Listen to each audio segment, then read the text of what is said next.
நற்செய்தி 23ஆம் அதிகாரம் இறைவசனம் 23 தொடக்கம் 26.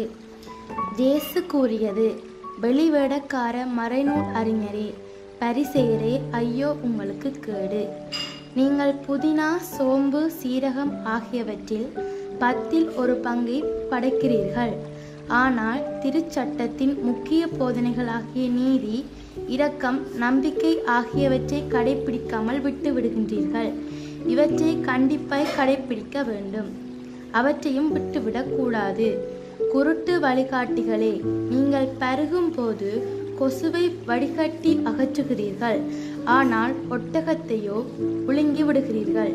வெளிவேடக்கார மறைநூல் அறிஞரே, பரிசேயரே, ஐயோ உங்களுக்கு கேடு! ஏனெனில் நீங்கள் கிண்ணத்தையும் தட்டையும் வெளிப்புறத்தில் தூய்மையாக்குகின்றீர்கள், ஆனால் அவற்றின் உட்புறத்தையோ கொள்ளை பொருட்களாலும் தன்னல விரும்பிகளாலும் நிரப்புகின்றீர்கள். குருட்டு பரிசேயரே, முதலில் கிண்ணத்தின் உட்புறத்தை தூய்மையாக்குங்கள், அப்பொழுது அதன் வெளிப்புறமும் தூய்மையாகும். இது ஆண்டவரின் அருள்வாக்கு. கிறிஸ்துவே, உமக்கு புகழ்.